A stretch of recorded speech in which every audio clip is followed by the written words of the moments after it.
Hi hello నమస్తే welcome to our channel. ఈ రోజు పొలిటికల్ అప్డేట్ చూద్దాం. ఈ రోజు నాతో పాటు పొలిటికల్ అనలిస్ట్ జగదేవ్ గారు నాతో పాటు ఉన్నారు. సార్తో మాట్లాడదాం. నమస్తే సార్. నమస్తే సార్, షర్మిల గారు రాజ్యసభ పదవి కోసం ఢిల్లీ వెళ్లారు, రాహుల్ గాంధీని కలిశారు అని చాలా మంది ప్రచారం జరుగుతుంది. అంటే రాజ్యసభలో పదవి కోసమే వెళ్లారు అని పొలిటికల్ వర్గాల్లో టాక్ వినిపిస్తుంది. దీని మీద మీరేం చెప్తారు? ఎంతవరకు వాస్తవం తెలియదు కానీ బట్ ఒకవేళ రాజ్యసభ సభ్యత్వం కానీ ఆవిడకి ఇస్తే, రాజ్యసభ సభ్యురాలుగా ఆవిడని ఎన్నుకుంటే కాంగ్రెస్ అధిష్టానం, దానికి ఆవిడ అర్హులని నా అభిప్రాయం. ఎందుకంటే నోటా కన్నా దిగజారిన, అంటే నోటా కన్నా తక్కువ పర్సంటేజ్ ఉన్న కాంగ్రెస్ ఓటింగ్ పర్సంటేజ్ని ఈవిడికి పిసిసి అధ్యక్షురాలుగా ఇచ్చిన తర్వాత ఆంధ్రప్రదేశ్కి నోటా కన్నా గట్టెక్కేలా ఉందిగా. పైపెచ్చు ఈవిడ చాలా చక్కగా బాగా మాట్లాడగలుగుతుంది, ప్రజల్లోకి వెళ్ళగలుగుతుంది, పాత వాళ్ళందరినీ కలుపుకు వెళ్తుంది. ఏ కాంగ్రెస్ అయితే రాజశేఖర రెడ్డి గారిని 2 సార్లు ముఖ్యమంత్రిగా ప్రకటించిందో ఆ రాజశేఖర రెడ్డి గారి తనయ్య కదా ఈవిడ. సో ఆ మేనియా ఇది ఉంది.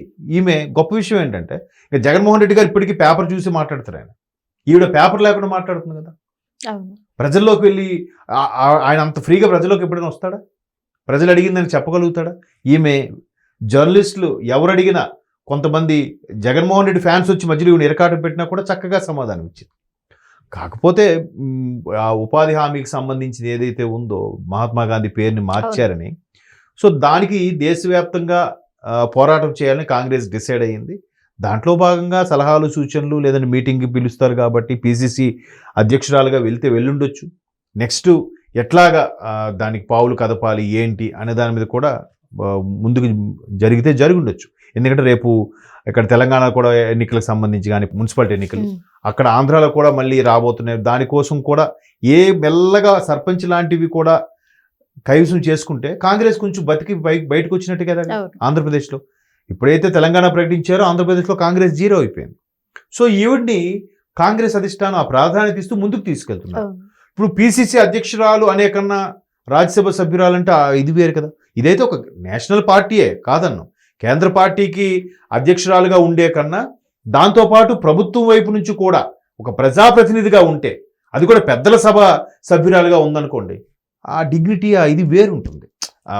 ఆటోమేటిక్గా ఒక క్యాడర్ ఉంటుంది, దానికి తగ్గట్టుగా బందోబస్తు అది ఉంటుంది. ఎందుకంటే గత ప్రభుత్వ హయాంలో ఆవిడ వెళ్తున్నప్పుడు గన్మెన్లు కూడా తీసేశారు ఆయన జగన్మోహన్ రెడ్డి గారు.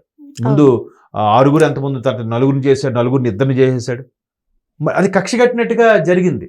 సో ఇప్పుడు ఒక రాజ్యసభ సభ్యురాలు అనుకోండి, ఖచ్చితంగా ఆవిడకున్న ప్రోటోకాల్ ఆవిడకు ఉంటుంది, ఎక్కడికి వెళ్ళినా ఒక డిగ్నిటీ ఉంటుంది. పైపెచ్చు ఆవిడ ఒక పిసిసి అధ్యక్షురాలతో పాటు ఇది కూడా ఉందనుకోండి, కొంచెం బాగుంటుంది అని కూడా అయి ఉండొచ్చు. అందుకే మేబీ ఆవిడకి ఆ పదవికి అర్హురాలని పిలిపిస్తున్నారా, లేదా ఇంకేమైనా బాధ్యతలు అప్పచెప్తున్నారా? ఎందుకంటే ఆవిడ కాంగ్రెస్లో విలీనం చేసినప్పుడు కూడా సిడబ్ల్యూసి మెంబర్గా గాను, లేదంటే ఏఐసిసి సభ్యురాలు గాను ఏవో రకరకాల వార్తలు అప్పట్లో వినిపించాయి. సో వాటి ఉంటే ఉండొచ్చు కాక, వాటితో పాటు ఇది కూడా ఉందనుకోండి, ఆవిడ నెక్స్ట్ రాష్ట్రంలో పోరాడడానికి కానీ, రాష్ట్రంలో కొన్ని సభలు పెట్టి కాంగ్రెస్ని మరలా ఉత్తేజపరచడానికి, కాంగ్రెస్ ఓటింగ్ని పెంచడానికి దోహదపడుతుంది. కాబట్టి అధిష్టానం ఆ రకమైన నిర్ణయం తీసుకుని ఉండొచ్చు. అందుకు ఆవిడ నా దృష్టిలో అయితే ఆవిడ అర్హురాలే. ఎందుకంటే నిన్న మొన్న స్టేట్మెంట్ కూడా వచ్చింది, జగన్మోహన్ రెడ్డి గారికి అసలు అధికారమే చేత కాదు, ఆ పదవికి తగరు అన్నట్టుగా. ఆవిడ కూడా చాలా విమర్శలు ఎదుర్కొంది. అసలు రాజశేఖర రెడ్డికే పుట్టలేదని ఎంత దారుణమైన మాట అన్నారు కదా. సో అయినా ఆవిడ ఎక్కడ భయపడిపోకుండా వెనక్కి వెళ్లకుండా ముందుకు వెళ్తుందంటే గ్రేట్ మహిళ అని చెప్పాలి కదా.